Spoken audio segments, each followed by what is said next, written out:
नमो भगवते वासुदेवाय। नमो भगवते वासुदेवाय। नमो भगवते वासुदेवाय। नमो भगवते वासुदेवाय। नमो भगवते वासुदेवाय। श्री सद्गुरु महाराज की जय। अवधूत चिंतन श्री गुरुदेव दत्त। परम पूज्य श्री सद्गुरु संत ज्ञानेश्वर महाराज की जय।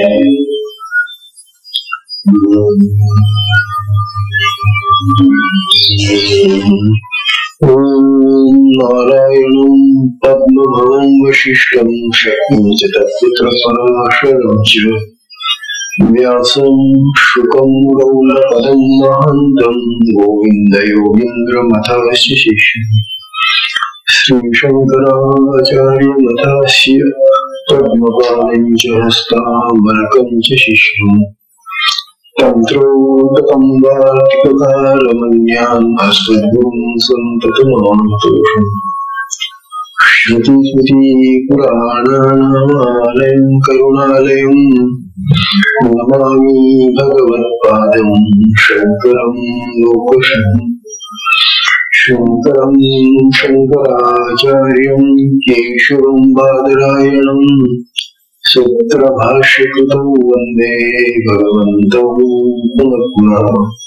नित्यं शुद्धं निराभासं निराकारं निरञ्जनं नित्यबोधं चिदानन्दं ॐ ब्रह्म नमाम्यहम्। ॐ ब्रह्म नमाम्यहम्। ईश्वरो गुरुरात्मेति मूर्तिभेद विभागिनी व्योमव्याप्तदेहाय दक्षिणामूर्तये नमः। दक्षिणामूर्तये नमः। श्री सद्गुरु नाथ महाराज की जय। श्री गुरुदेव दत्त। परम पूज्य श्री सद्गुरु संत ज्ञानेश्वर महाराज की जय। परम पूजनीय परम पूजनीय श्री सद्गुरु संत ज्ञानेश्वर महाराज साधकांचे माय बाप बालयोगी आणि भगवान विष्णूचे अवतार असलेले ज्ञानोबा यांचा श्री अमृतानुभव तथा अमृत नावाचा ग्रंथ आपण पाहतो। या ग्रंथाचं हे 6वं प्रकरण शब्दखंड म्हणून सुरू आहे। ज्ञानोबांनी आपल्याला आपल्या साधकांच्या दृष्टीनं हा जो त्यांचा आत्मानुभव आहे तो आत्मस्थितीतून सामान्य अवस्थेत आल्यानंतर सांगितलेला आहे अनुभव आहे। कारण आत्मस्थितीमध्ये असताना कुणालाही काही सांगता येत नाही। ही आत्मस्थिती जी आहे ती अबोध अवस्था आहे, मूळ अवस्था आहे। ज्याला ती अवस्था प्राप्त होऊन जाते ते मूक होऊन जातं, मुकावून जातं, अबोध होऊन जातं। अबोध होतो म्हणजे त्यांना बोलता येत नाही असं नाही, बोलू शकतात ते, परंतु त्यांना बोलण्यासारखं काहीच उदाहरण नाही। आणि जेव्हा काहीतरी बोलण्यासारखं असतं तेव्हा मग आपल्याला खाली उतरावं लागतं त्या अवस्थेत। ज्ञानोबांना आपल्यासाठी खाली यावं लागतं, त्यांना असं वाटतं की आपल्याला ही अवस्था तर प्राप्त झालेली आहे, परंतु आपल्या मार्गामध्ये चालणारे जे परमार्थ करणारे असे जे साधक आहेत, या साधकांना सुद्धा आपल्या स्थितीमध्ये आणायचे त्यांना, आणि म्हणून त्यांना कळवळा येतो, जिव्हाळा वाटतो, प्रेम वाटतं. साधकांचं विशेषतः सगळ्यांच वाटतं त्यांना, परंतु सगळे त्या स्थितीमध्ये यायला पात्र नसतात. समजा आता हा अमृतानुभव आपण गावामध्ये कोणा सगळ्या लोकांना जमून सांगितला ते कळायला कठीण येतो. साधकांनाच का सांगायचा, कारण साधक हा मुमुक्षु अवस्थेतून साधक अवस्थेत आलेला आहे. सगळी साधी अवस्था असते इतर लोकांसाठी, त्या साध्या अवस्थेतून तो मुमुक्षु होतो, नंतर मुमुक्षु झाल्यानंतर साधक होतो, आणि साधक अवस्थेतून तो सिद्ध महात्मा होतो. तेव्हा आपल्याला सिद्ध करण्यासाठी, सिद्ध महात्मा बनवण्यासाठी ज्ञानोबा आपल्याला सांगून आले. त्यांची जी तळमळ आहे तीही की नाही, हे माझे जे इतर साधक आहेत, गुरु प्रदत्त असे जे साधन त्यांना प्राप्त झालेले आहे, आणि ते साधने जे ज्ञानोबांचे साधन आहे तेच आपले साधन आहे. शक्तिपात कुंडलिनी महासिद्धेंद्राचं साधन आहे. मग अशा साधकांना तर हे त्यांचं जे अनुभवानुभूत आहे ते सांगितलं गेलं पाहिजे, कारण सांगितल्याशिवाय समज येत नाही ना. हे जर ऐकलंच नाही कोणी, लिहिलं तर आहे त्यांनी, परंतु वाचलं नाही लिहिलेलं, किंवा लिहिलेलं जे आहे ते कोणी सांगितलं नाही, समजून सांगितलं नाही, तर त्या साधकांच्या चित्तावर, मनावर, बुद्धीवर परिणाम होणार नाही. आणि जर त्यांच्यावर परिणामच झाला नाही तर ते आहे त्याच अवस्थेमध्ये जन्मभर राहतात. म्हणून ज्ञानोबांना ही कळकळ आहे, जिव्हाळा आहे की नाही, आपल्या या साधकांनी तरी हा ग्रंथ ऐकावा आणि आपल्या स्थितीमध्ये यावं. ज्ञानोबांची जी स्थिती अवस्था आहे त्या अवस्थेमध्ये सगळ्या साधकांनी यावं अशी त्यांची कल्पनेची तळमळीची इच्छा आहे.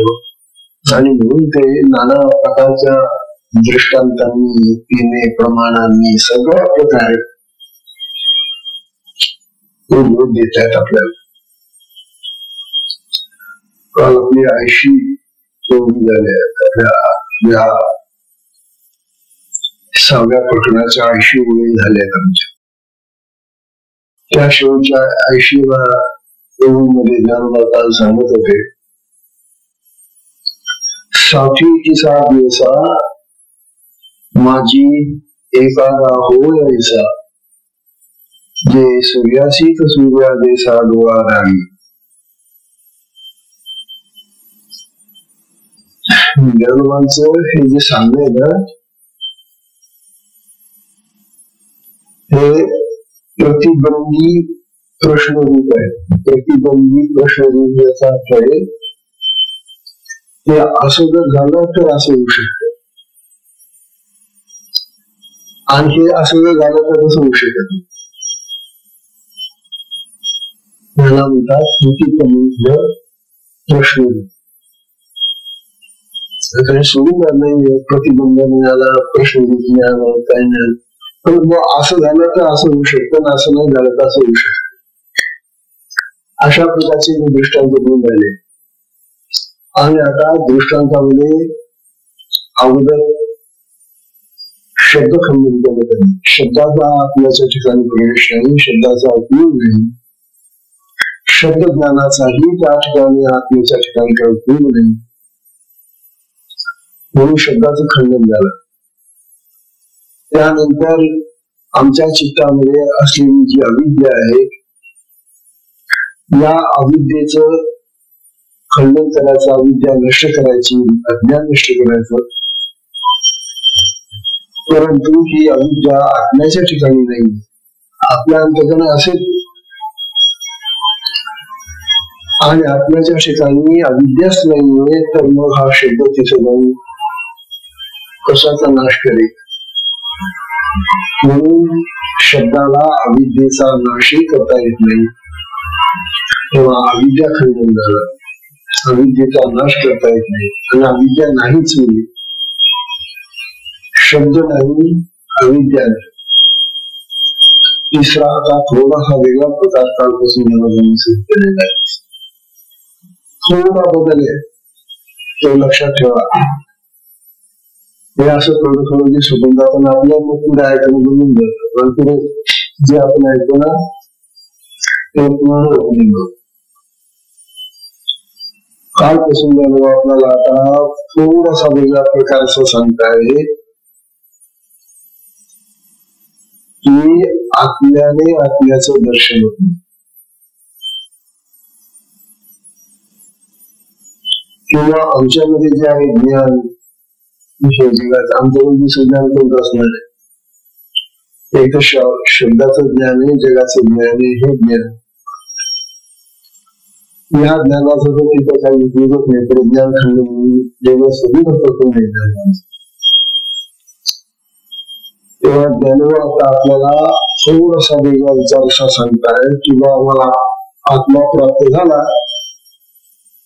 की मग आम्ही त्या आत्म्याच्या साह्याने मूळ स्वरूप आत्मराज जो आहे तो प्राप्त करू, किंवा त्याचं स्वरूप आम्ही प्राप्त करू, किंवा त्याचं ज्ञान आम्हाला प्राप्त होईल. तेव्हा ज्ञान आपल्याला असं सांगता येतात. 60 दिसा दिवसा माझी एखादा हो यायचा. 60 दिसा माझी दिवसा, 360 दिवस वर्षाचे. या 360 दिवसापैकी एक तरी दिवस असा दाखवा जाणवायला. बरेच दिवस उगवतो, मावळतो, येतो जातो, असे वर्षाचे 360 दिवस आहेत. ज्याला माणसं विचारतात आपल्याला की असा एखादा दिवस दाखवा ना मला. कसा? जे सूर्याशीच सूर्योदयाचा डोळा नाही, असा दिवस दाखवा की ज्या दिवशी सूर्याने सूर्याला दाखवून दिलं. सूर्याने सूर्याच्या डोळ्याने सूर्याला दाखवून दिलं. म्हणजे काय बोल? देवाला असं विचारतात आपल्याला की हा जो सूर्य प्रकाशित करून सगळ्या जगाला प्रकाशित करतो आहे, सगळ्यांना दाखवतो आहे, मग त्या सूर्याला दाखवण्यासाठी आम्हाला सूर्याचाच प्रकार घेऊन सूर्य दाखवायचा. हा वेगळा विचार आहे. सूर्य सूर्याला कसं काय दाखवेल? तो जो सगळ्यांना दाखवणारा आहे तर तो त्याच्याच प्रकाशाने कसा प्रकाशित? अगदी हुबेहूब ज्ञानोबांनी हे जे उदाहरण घेतलेले आहे ते आत्म्यासंबंधीचं दृष्टांताचं उदाहरण आहे. आणि म्हणून ज्ञानोबांनी याला नाव काय दिलं? प्रतिबंधी प्रश्न. प्रतिबंधी प्रश्न म्हणजे असा प्रश्न आपल्याला विचारला की अहो 360 दिवसामध्ये असा एखादा दिवस दाखवा ना की ज्या दिवशी सूर्याने सूर्याला दाखवून दिलं.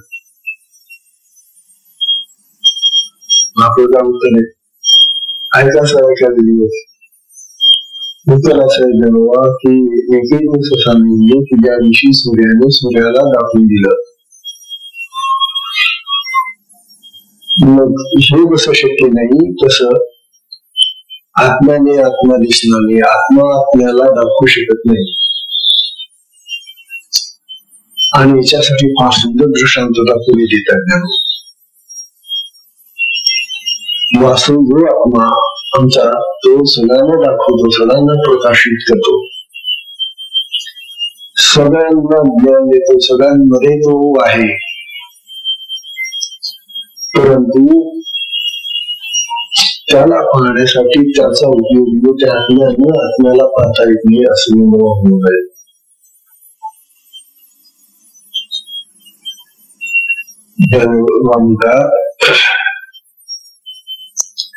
जर हे करू शकत नाही, सूर्याने सूर्याला पाहता येत नाही, तर आत्म्याने आत्म्यालाही पाहता येणार नाही. आता याच्यासाठी दृष्टांत ते देत आहेत. 81 येते. या 81 धन्यवाद पुन्हा दृष्टांत दिलेला आपल्याला. कृतांत जरी कोपेल, कृतांत जरी कोपेल तरी त्रैलोक्य हे जाळील, तरी त्रैलोक्य हे जाळील. वाचून आगी लावील आगीशी काही, वाचून आगी लावील आगीशी काही. ते दृष्टांतात आपल्याला बघून झाले. प्रतिबंधित प्रश्न धन्वंता कृतांत, कृतांत म्हणजे कृत म्हणजे केलेला आहे, अंत म्हणजे शेवट. ज्याने सगळ्यांचा शेवट केलेला असतो त्याला कृतांत म्हणतात. तो कृतांत म्हणजे प्रलयादी शेवटी जेव्हा सगळ्या जगाचा जाऊन खाप करणारा जो शेवटी अग्नी लागतो त्याला प्रलयादी म्हणतात, कृतांत म्हणतात त्याला. तो प्रलय करणारा अग्नी जर खवळल्यामुळे कृतांत जरी कोपेल, तो कृतांत जर खवळला म्हणजे रागावला तर काय करेल? तरी त्रैलोक्य हे जाणील, तो त्रैलोक्याला जाऊन जातो. स्वर्ग, पृथ्वी, पाताळ हे जे 3 लोक आहे त्या 3 लोकांना सगळ्यांना जाऊन टाकायचं जर खवळला तर. म्हणून कृतांत जो आहे, प्रलयकालचा जो अग्नी आहे तो महाभयानक अग्नी आहे. कारण तो सगळ्यांचा शोध करून टाकतो, सगळ्यांना जाऊन टाकतो, भस्म करून टाकतो. पण धर्मला विचारतात वाचून आगी लावी लावीशी काही. पण हो हा इतरांना जाऊन टाकेल, पण त्याला जाणणारी आग आहे तर कुठे जगात? हा तर सगळ्यांना जाऊन टाकतो, पण या कृतांताला, या प्रलयाग्नीला जाणणारी आग आहे तर जगामध्ये कुठे? त्याचं काही नाही, तशी काही नाही. आग आगीला कशी काय जाणे? अग्नी अग्नीला जाणेल का? अग्नीला जाण्यासाठी दुसरी वस्तू लागते, तो स्वतःलाच प्रतिबिंबित. तसा आत्मा आत्म्याला दाखवू शकत नाही.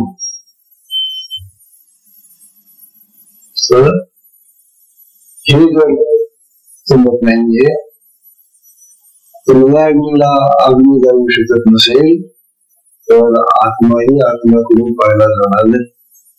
हे प्रतिबंधी विचार आहे. हा सुंदर दृष्टांत, चौखट दृष्टांत देतात ज्ञान का बुद्धी ज्ञानवांची. किती जी उदाहरणं घेऊन राहिले ती उदाहरणं सुद्धा किती चौखल आहे, किती बरोबर देतात, बरोबर तो विषय कळावा. 82 येते. या 82व्या मध्ये ज्ञान म्हणतात आपण ते आपणया दर्पणी दीन धात्रेया, आपण ते आपणया दर्पणी दीन धात्रेया, समोर होवावया ठाकी आहे, समोर होवावया ठाकी आहे. तसा दृष्टांत आहे, घेऊन तसा दृष्टांत. ज्ञानोब जाऊन लागले धात्रेया. धात्रा म्हणजे ब्रह्मदेव. ब्रह्मदेवाला धात्रा म्हणतात. ते धारण करून तो सगळ्यांना निर्माण करतो ना, म्हणून ब्रह्मदेवाला धात्रा म्हटलं गेलेलं आहे. तो निर्माता ठरण सगळ्यांचा. या ब्रह्मदेवाला सुद्धा हे जमत नाही. काय जमत नाही? आपण ते आपण या वीण दर्पणे वीण. त्या ब्रह्मदेवाला विचारा, अहो ब्रह्मदेवा महाराज, तुम्ही आरसाने घेताना तुमचं तोंड तुम्ही समोर जाऊन पहा बरं. काय विचारलं? आरसाने घेतात दर्पणे वीण. आरसाने घेताना तुम्ही तुमचं तोंड तुमचं रूप तुम्हीच पुढे येऊन पाहणार. कसं शक्य? ब्रह्मदेवालाही शक्य नाही. आपलं स्वतःचं तोंड आपण जाऊन पाहायचं पुढे. हे बघा, आपलं तोंड आपल्याला बघण्यासाठी आरसाच घ्यावा लागतो. आपल्याला सुद्धा कुठल्याही उपायाने आपण म्हटलं की नाही, मी माझं तोंड पाहून घेईन काय, हे आरसा होतो तू तर बघूया वर्षाला कसं पाहशील तू. तुझं काय पाहायला तात्पर्य जे तर तू घेऊन पाहशील दिसेल तुला, त्याच्यामुळे तू आरसाच आहे. एखादा चिकन तुम्ही असा पदार्थ घेतला, चिकन केलेला गुळगुळीत पदार्थ, आता हा पदार्थ चिकन आहे बरं का, याच्यामध्ये दिसतो तो आरसा आहे का, त्याला आरसाच म्हणावं लागेल. दर्पण आहे हा, पण ज्याच्यामध्ये मुख दिसतं आपलं बिंब दिसतं त्याला दर्पण म्हणतात. हा दर्पण आहे. मग या दर्पणाशिवाय आम्हाला पाहायचं येतो.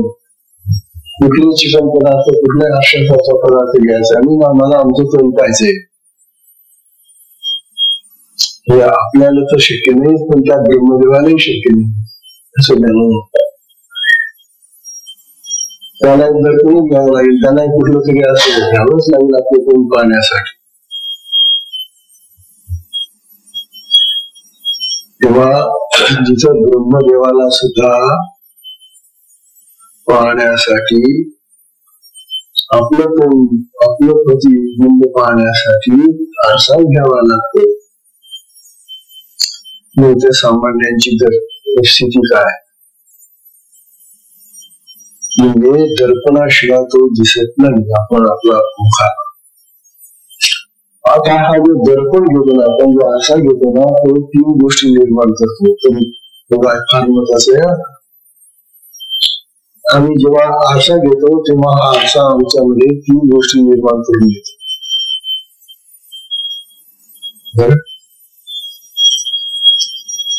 सांगतात पहिली गोष्ट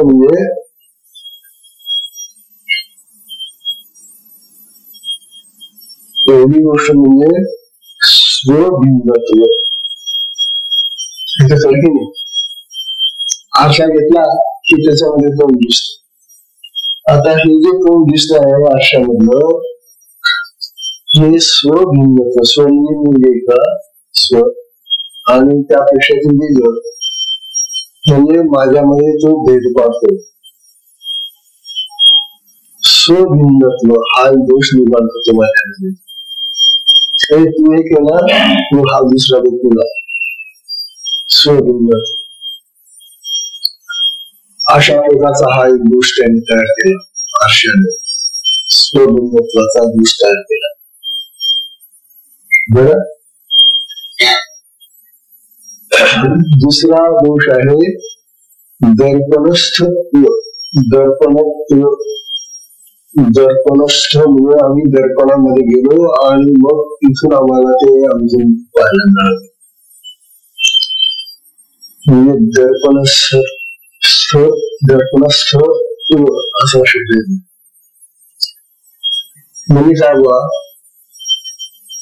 अहो तुम्ही त्या दर्पणामध्ये जाऊन बसला, भिन्न झाला तुम्ही, आता वेगळं झाला, पण तुम्ही वेगळा झालेला भाग आहे ना तुमचा, तू कशामध्ये गेला, आरशामध्ये गेला. ते जे प्रतिबिंब दिसत तुम्हाला दुसरं, ते कशात दिसत, आरशामध्ये गेलं. ते म्हणजे आरशामध्ये जाऊन बसलो ते. म्हणून दर्पणामध्ये जाऊन बसणं हा एक दुसरा दोष आला. स्वभिन्नत्व हा दुसरा पहिला दोष आहे. दर्पणामध्ये आपण स्वतःहून जाऊन बसणं हा दुसरा दोष. आणि तिसरा दोष ज्ञानोबा सांगतात, प्रत्यंग मुखत्व. आता शब्द कठीण येतो असा. प्रत्यंग मुखत्व म्हणजे काय बा, प्रत्यंग प्रतिअंग मुखत्व म्हणजे त्याचं जे त्या दर्पणातल्या तोंडाचं जे मुख आहे ना तिथं, त्याचं ते तोंड आणि आमचं विषय असलेलं हे तोंड यांच्यामध्ये दिशा बदल आहे. हे तर खरं. त्याला आम्ही आता असा अर्थ घेतला, समजा ही पूर्व दिशा आहे, आमचं तोंड कोणत्या दिशेला आहे, पूर्वेकडे, आणि तो आरशातला जो मुखाचा भाग तो कुणीकडे पाहतोय, पश्चिमेकडे. दिशा बदल म्हणून आमच्या तोंडाची, आमचं तोंड पूर्वेकडे पाहून जायला, आणि त्या दर्पणातलं जे तोंड आहे ते पश्चिमेकडे पाहून जायला. आणि बारेवा म्हणजे हा दोष निघून गेला आपल्या कानामध्ये बसून. हा दोष आपण पूर्वेकडे बसलेला बसून पाहता, पूर्वेकडे तुमचं तोंड आहे आणि तो आरसा दाखवून तुमचं तोंड पश्चिमेकडे. खरं बोलत थोडा भांबवून बघू आम्ही, खरं आपण तो पूर्वेकडे बसलेला, तो आपलं तोंड पूर्वेकडे आहे आणि तो आरशाचा जे तोंड आहे ते तो पश्चिमेकडे दाखवून लागलो. खरं कोणतं म्हणजे असा संभ्रम निर्माण होईल आमच्यात. याला म्हणतात प्रत्यंग बरं का, त्याला म्हणतात प्रत्यंग मुखत्व. असे 3 दोष तयार होतात आरशामध्ये बघा. म्हणतात हा जो आरसा आहे तो आधी आम्हाला असे 3 दोष निर्माण करून मग आपले मुख दाखवतो. काय करायचा असा आरसा पाहू, जो आरसा आमच्यामध्ये असे दोष निर्माण करतो, त्या आरशामध्ये तोंड पाहण्यात काय अर्थ आहे. आवड पण त्याच्याशिवाय आम्हाला आमचं तोंड दिसत नाही ना, म्हणून आम्हाला तो घ्यावा लागतो. हे सगळे दोष करून आम्ही तो आरसा पाहतो.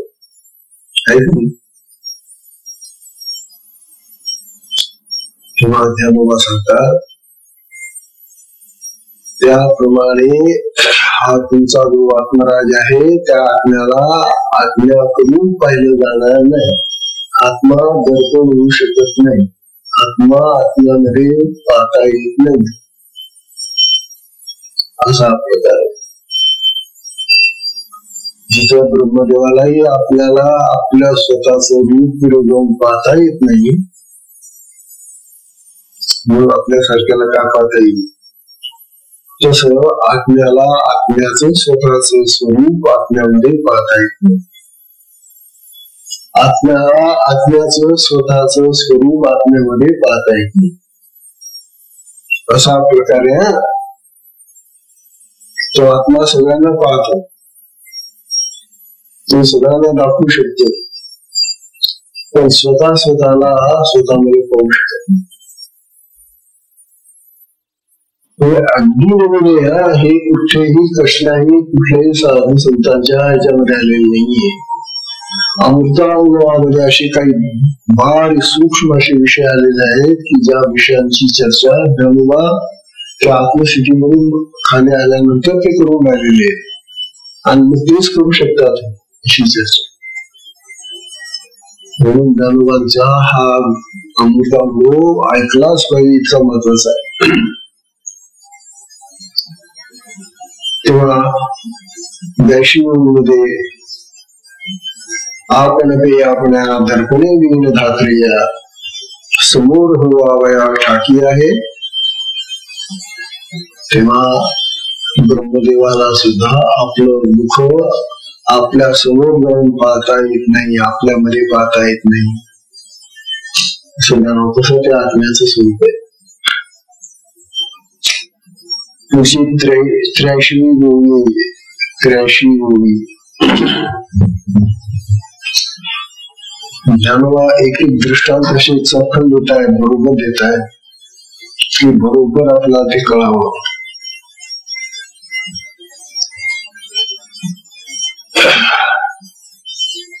ज्ञानोबा दिठी दिठी ते रिभोग आहे. दिठी ते रिभोग आहे. दिठी ते रिभोग आहे. दुसरा दृष्टांत रुची ते चाफोसुये. रुची ते चाफोसुये. दुसरा दृष्टांत. तिसरा दृष्टांत की चेतया चेतवूये हे नाहीच की.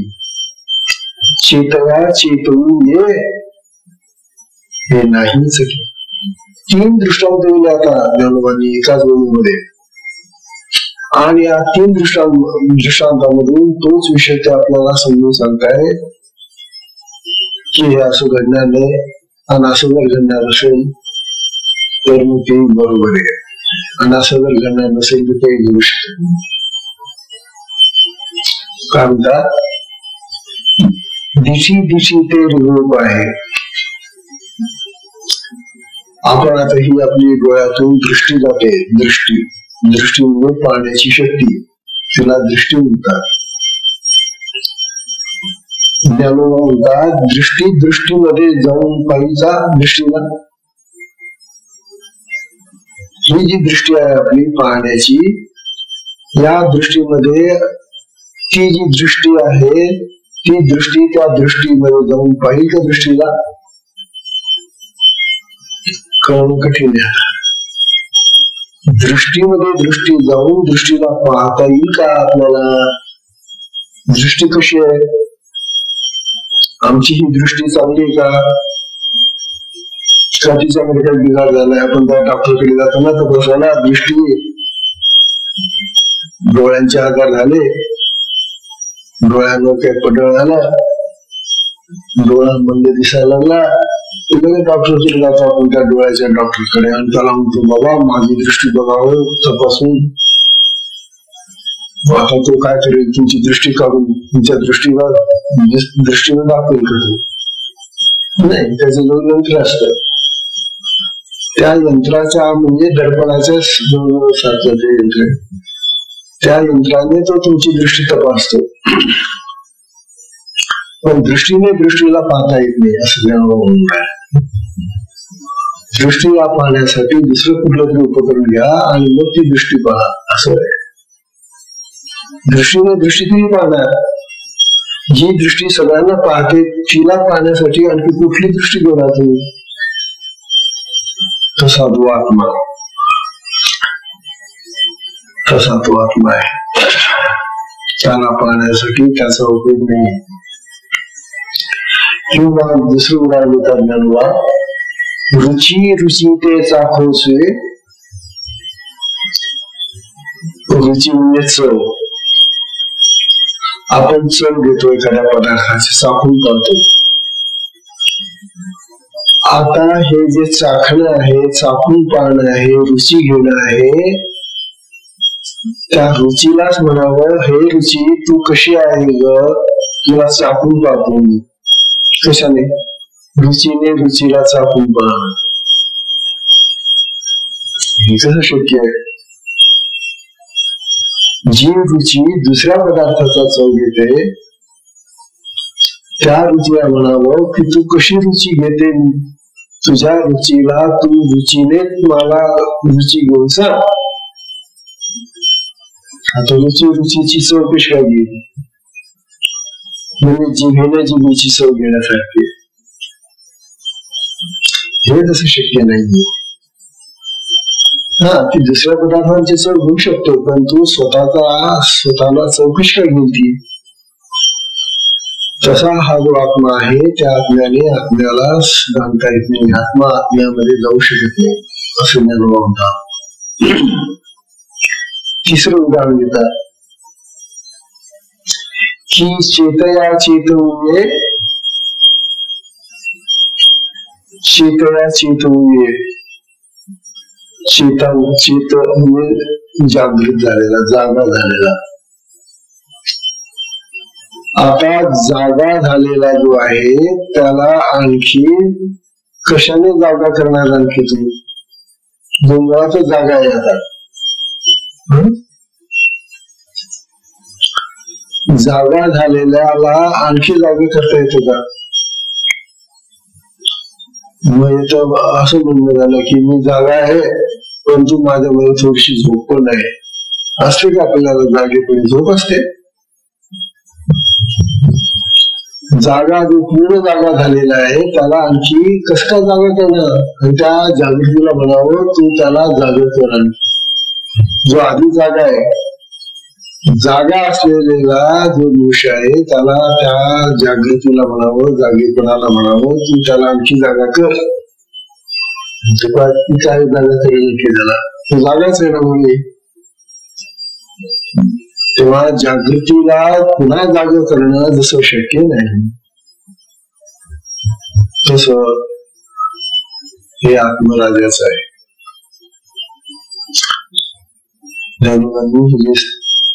तीन दृष्टांत देऊन आपल्याला पटवून दिले की तसं आत्म्याने आत्म्याला पाहता येत नाही.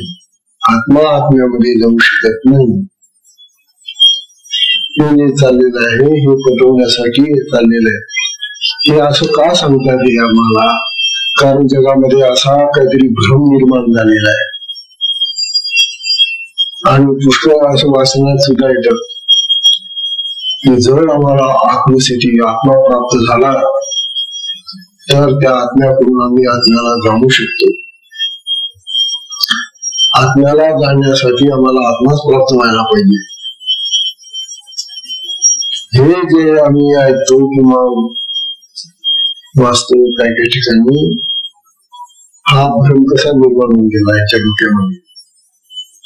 तो भ्रम काढण्यासाठी विशेषतः साधकांच्या डोक्यातही तो भ्रम शिरू नये म्हणून म्हणतात आत्म्याने आत्म्याला नाही पाहता येत. जो दुसऱ्याला पाहतो तो स्वतःला कसं काय पाहिजे होतं आत्म्याच्या दृष्टीने.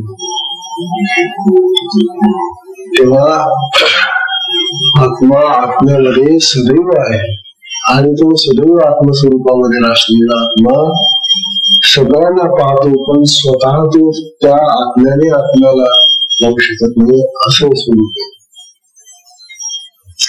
383व्या ओळीमध्ये ज्ञानोबांनी 3 दृष्टांत देऊन सांगितलं की दृष्टीला जसं पाहू शकत नाही, रुची जशी रुचीला जाऊ शकत नाही, चापू शकत नाही, किंवा जागा झालेल्याला पुन्हा जागा करता येत नाही.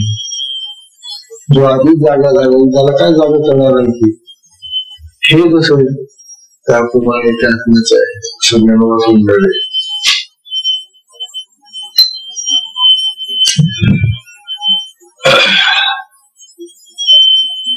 आपल्याला फार सुंदर सगळे जे दृष्टांत देतात त्याच तार्किक आणि अन्य तात्विक विवेचन फार सुंदर केलेलं आहे ग्रंथकारांनी. परंतु ते जे तार्किक असं विवेचन आहे ते तार्किक विवेचन आपल्याला या ठिकाणी समजून कंटाळा येत नाही. आदेश विषय बोलत आणि त्या बोजर विषयाला आणखी त्याला काठिण्य आणण्यासाठी तर्कशास्त्राचे दृष्टांत देऊन बसलो तर मग आणखी तो जडून जातो. तो विषय समजायला कठीण होऊन जातो. कारण आमचा तर्कशास्त्राचा अभ्यास नाही, कुठल्या शास्त्रामध्ये नाही, सांख्यशास्त्र नाही, कुठला आणखी जी काही अनेक शास्त्र आहे षड्दर्शन आहेत आमची, त्या षड्दर्शनामध्ये काही दर्शनाचा अभ्यास आमचा झालेला नाही. थोडाफार वैदिक आणि वेदांचा थोडंफार नसलेला असतो, परंतु दर्शनांचा जर अभ्यास झालेला नाही तर तुम्हाला त्या दर्शनांचे दृष्टांत सांगू का उपयोग, म्हणून ज्ञानोबा म्हणतात. ज्ञानोबांचे हे जे दृष्टांत आहे ते अतिशय सोपे सोपे सोपे असे दृष्टांत आणि सगळ्यांना समजतील अशा पद्धतीने ते दृष्टांत दिले. त्यांना अवघड करायचा नाही तो विषय, पूर्ण अवघड केला तो विषय किंवा पूर्ण जे काय थोडंफार जगतात ना ते उद्यापासून म्हणजे कशी आपलं काम नाही. म्हणून ज्ञानोबा सोपं सोपं करून सांगून राहिले की लोकांनी जास्त यावं, सगळ्यांनी ऐकावं, सगळ्यांना त्याचा लाभ व्हावा म्हणून सोपं सोपं करून राहिले ते. आणि ते जर आणखी कठीण कठीण करायला गेलो तर मग काय ठरेल.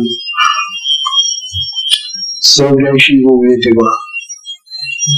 84 ओवीमध्ये ज्ञानोबा म्हणतात, चंदन चंदना लावी रंगू रंगपणा रावी मोती पण मोती लेवी ऐसे कैचे. पुन्हा 3 दृष्टांत एकेका ओवीमध्ये 3 दृष्टांत ते घेऊन राहिले आणि ते इतके सोपे आपल्या परिचयाचे दृष्टांत देतात. ते का विषय सोपा व्हावा, ते तत्व का म्हणून, ते तत्व ठसावं आपल्या चित्तामध्ये म्हणून. ज्ञानोबा चंदन चंदना लावी. अरे त्या चंदनाला आणखी काय चंदन घसरतो रे, चंदनाला चंदन लावतो का, चंदन तू तिखोड आणि कशाला मला चंदनाच्या झाडाला. अरे ते चंदनच आहे, चंदनाला चंदन लावण्यात काय अर्थ आहे. तस किंवा ती जी चंदनाचा तुम्ही जो चंदनाचा रंग केला त्या रंगालाच रंग लावून राहिले, त्याला काय अर्थ आहे. तो जो गंध तयार केला ना, पेस्ट गंध उगवला ना, तुम्ही साडीवर पोट घासलं आणि चंदनाचं ते गंध तयार झाला. आता त्या गंध तो असं घेतला, तो गंध त्या गंधालाच लावला, चालेल का, काय उपयोग त्याचा. चंदनाला चंदन लावतोय तो, त्या गंधालाच ते गंध लावतोय. अरे वा अरे वा. तो गंध कशासाठी तयार केला, एक तो देवाच्या कपाळाला लाव, तुझ्या कपाळाला लाव. आता चंदनालाच लावतो तू चंदन. हे वेळेपणाचं आहे, हे जसं उपयोगाचं नाही. चंदनाला आणखी चंदन लावण्यात काय अर्थ आहे. दृष्टांत सोपे. चंदन चंदनाला किंवा रंगू रंगपणा रावी. कुठला तरी घेतला एक लाल रंग द्या, त्या लाल रंगाला आणखी लाल करण्यासाठी त्याला रंग लावला. हो, लाल रंग तयार केला तो वाटीमध्ये कशामध्ये. आता त्या रंगाला तुम्ही लाल रंग रंग तयार केलेला आहे आणि त्याला लाल रंग यावा म्हणून आणखी तोच रंग त्याला पुन्हा लावला. काय झालं, रंगाला आणखी लाल रंग तो कसा लावतो तुम्ही. तो लाल रंग आहेच पुढे तयार आणि त्याला तो आणखी रंग लावून द्यायला. रंगाला रंग लावणं हे जसं वेडेपणाचं काम आहे. रंगाला रंग लावून काय होणार आहे. दुसऱ्या कपड्याला लाव, डोक्याला लाव, तुझ्या अंगाला लाव, आणखी इतर कशाला लाव, त्याचा तो रंग दिसेल तुला. पण तू त्या रंगालाच रंग लावून लावतोय. रंगाला रंग लावण्यात काय असेल. किंवा तिसरा दृष्टांत देतात, मोती पण मोती लेवली ऐशी केली. हे असं कसं. काय म्हणे मोती आहे, मोती घेतला चमकतोय, का चमचमतो. आता मोती जो घेतला त्या मोत्याचीच प्रभा जोडलेली आहे म्हणे. मोत्याला मोत्याची चमक दिली. मोत्याला मोत्याची काय चमक होती? तो चमकणारा मोती जो आहे त्याची जी चमक आहे ती चमक मोत्याला दिली. मोत्याची चमक जी आहे ती त्यावर आहेच नाही, तर तू त्याला आणखी जास्त त्याची चमक देऊन काय करणार आहे? आणखी कशी काय दिसली त्याला त्याची चमक?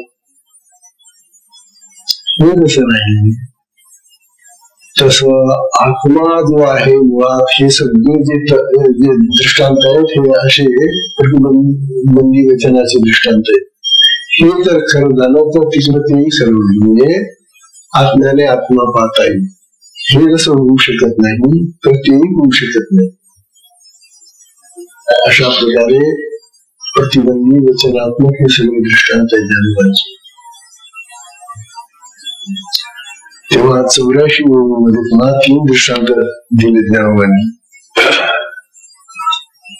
पुन्हा 85 येते. 85 या 85 मध्ये पुन्हा ज्ञानोबा म्हणतात, सोने पण सोने कशी,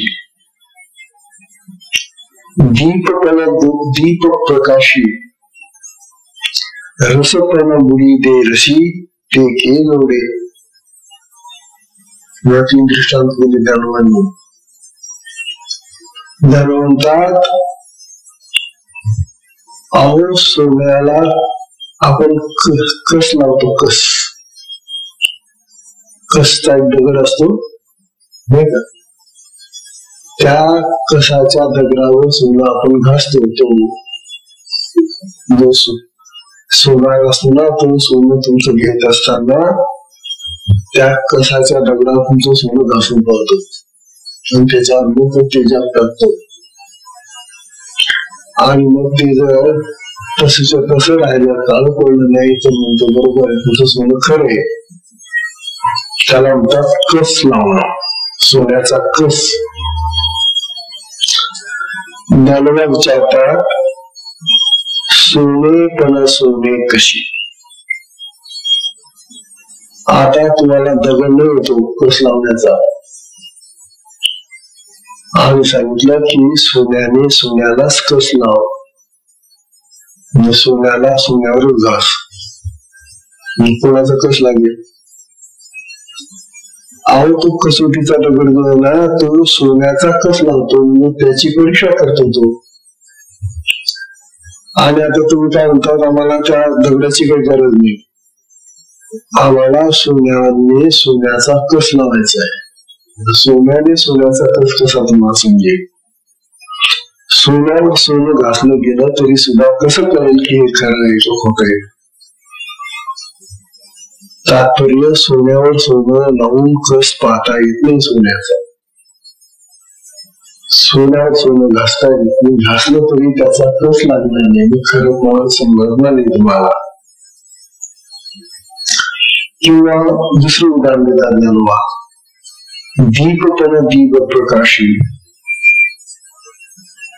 दिव्यानेच आम्हाला त्याच दिव्याने त्या दिव्याचा प्रकाश पाहायचा आहे. आता दिवा लावलेला आहे तुम्ही, आणि हा दिवा घेतला तुम्ही आणि म्हणाला की या दिव्याने मला या दिव्याचा प्रकाश पाहायचा आहे, आणि तुमचे डोळे तर कधी बिघडले नाही. दिवा लावलेला आहे ना, त्या दिव्याची ज्योत पेटलेली आहे ना. आता या पेटलेल्या दिव्याने ज्योतीने तुम्हाला त्या दिव्याची ज्योत पाहिजे का? कशी पाहणार? या दिव्याची ज्योत त्या दिव्याच्या ज्योतीजवळ कशी काय घेऊन जाशील? तो एक दिवा एकच येणार आहे. दिवा जर एक आहे तर त्या दिव्याची ज्योत म्हणजे तो प्रकाश जो आहे ना, तो पाहण्यासाठी त्या दिव्याने तुला तो प्रकाश दाखवायचा आहे. कसं दाखवायचं? म्हणजे ज्योतीने ज्योत दाखवायची, पण एकच द्यायची, दुसऱ्या द्यायची ठीक आहे, परंतु दिवा जर एकच आहे तर त्या एकाच दिव्याची ती जी ज्योत आहे, तो जो प्रकाश आहे, तो त्याच्याच प्रकाशाने कसा प्रकाश दाखवू शकतो? तो प्रकाश तुला तरी माहिती का?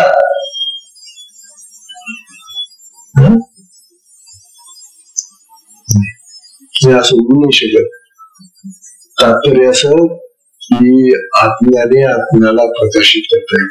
आत्मा स्वयं प्रकाशित आहे, त्याला तुम्ही आणखी कुठल्या प्रकाशाने प्रकाशित करशील असं मला समजाय. किंवा अशी दृष्टांत देत आहे, एवढा दृष्टांत देऊन आज सत्संग संपतो. 2-4 लोक वाढले, आज बरं झालं. आज आमचा विचार होता उद्यापासून बंद करायचं, पण काय करायचं का बंद?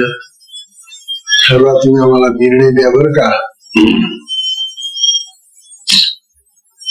म्हणतात आपुले मुकुटी समर्था, आपुले मुकुटी समर्था, चंद्र बैसदा सर्वथा. आपुल्या मुकुटी सर्वथा समर्था, चंद्र बैसदा सर्वथा. तरी चंद्राची माथा वाहू ये काही, तरी चंद्राची माथा वाहू ये काही. दृष्टांत पासून आता एकच दृष्टांत दिला बस. म्हणतात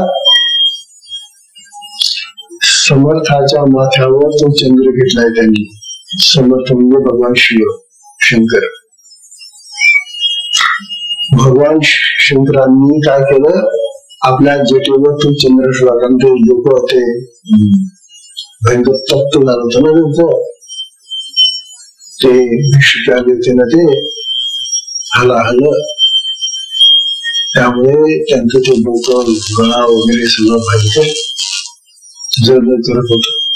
म्हणून त्या चंद्राला घेतलं त्यांनी आणि बेसरे बाबा माझ्या डोक्यावर थोडी थंडी, मला थंड करेल म्हणून भगवान शंकरांनी चंद्राला आपल्या मस्तकावर धारण केलं, आपल्या डोक्यावर बसवलं. हे ठीक आहे, परंतु आपण त्या चंद्राला सांगितलं की हे चंद्रा, तुझ्या डोक्यावर तू बस बरं. हे कसं काय?